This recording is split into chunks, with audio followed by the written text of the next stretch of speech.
We're going to Martinsville, where you got to use that left leg just a little bit with the brake pedal. So I'm surprised, but I'm also excited. This is huge for Chase Ellott. I know what it's like to sit out of the car. In 2011, I was in a hospital for 5 weeks watching my car go around the racetrack with somebody else in it, and that's tough. But the one thing it does is give you better perspective. You get to watch the thing that you do all the time and see where you can be better at. So I'm sure Chase is coming back fired up. I'm sure the excitement level at Hendrick Motorsports is pretty high. Extremely high. He's like, yes. Yeah, I mean, to say the least. But, honestly, I think that we have performed really well underneath the circumstances. Josh Berry did a great job. Yeah. Jordan did a great job in the race car.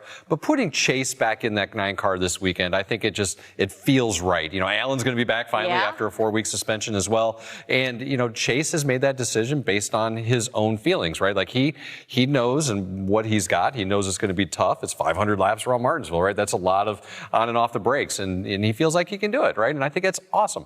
We just got to make sure that we give him everything that he needs to be able to get in the car, out of the car, feel comfortable, and go out there and execute. Hold that thought, because I have more questions for you, because we've got Chase. He's ready to go. Let's hear what he had to say about getting back in the car.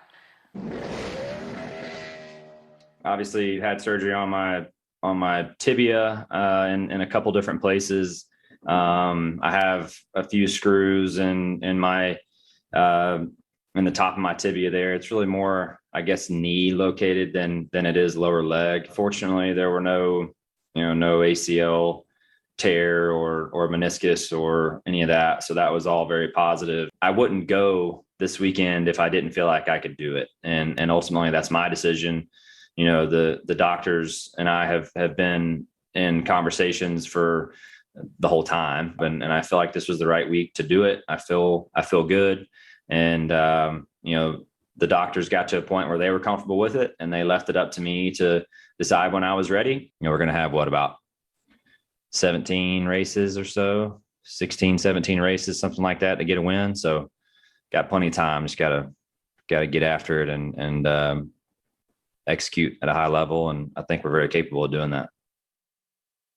I cover NFL, where obviously there are a lot more injuries in the NFL than there are in NASCAR. So I know that an athlete is not going to get back into a car or back on a football field unless the doctors have 100% confidence that they can do it and that the driver feels confident about it as well. With that being said, they sometimes do things to just protect that area a little bit more. What, if anything, are you guys doing to protect Chase when he gets in that car, when he's walking around pit road, doing anything that he has to do over the weekend? Yeah, there's not a tremendous amount more that we can do or that we want to do. Chase has been in the car. He sees what he's got. He knows what's inside there. And I think he feels pretty comfortable with what we've got. We take a lot of precautions inside our race cars as it is. We've got padding that goes down between the knees in case there's an impact. We've got good leg boards on either side. The brake pedal fits his foot the way that he wants it. So all of those things have already kind of been addressed for Chase. So now it's just how is his pain tolerance, right? I mean, that's basically it, because there's going to be some aggravation there. I don't know exactly what it's going to be, right?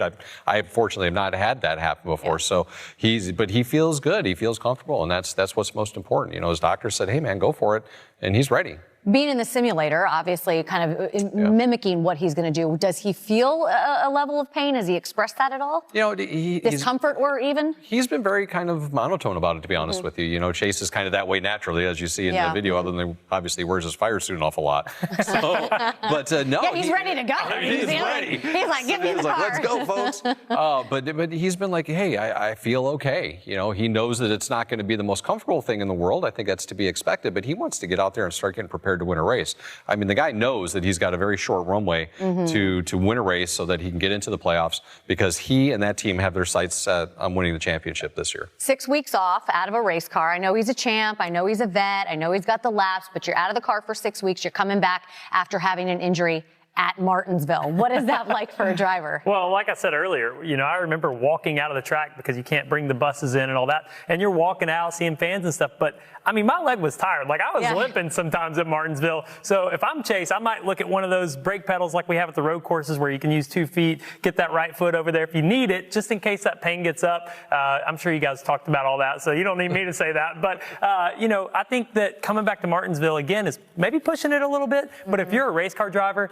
the the next race you want to do is the next one available. And if his doctor said you can do this, then you're going to grit your teeth and fight about it. Maybe not mention how much pain you're in, but you're going to be out there racing. Yeah, for sure. I mean, that's the thing you're going to hear a lot is like there's no further damage that you can do to it. I've heard that so many times with athletes. Listen, this is what it is. Yep. You can't damage it more. You have to tolerate whatever pain you might have, but you can't damage it more. Let's talk about the season, because you heard him say that's what's on his mind as well, right? Yep. You know, getting into the playoffs and certainly winning a championship. Expectations for this weekend isolated are what with all of the variables that we just mentioned? I just hope everybody has a realistic expectation of what's going to happen this weekend. If you're asking me right now if Chase can win the race, absolutely. Absolutely. They can go and they can capitalize on this opportunity with all the energy that's going to be around there and bring that car into victory lane. But I think that if he doesn't, everybody needs to be realistic about what's going to be happening next, right? You know, they just got to, literally crawl before you can walk and run, right? Like he is trying to get all that stuff going right now, and it's going to take him a little bit of time.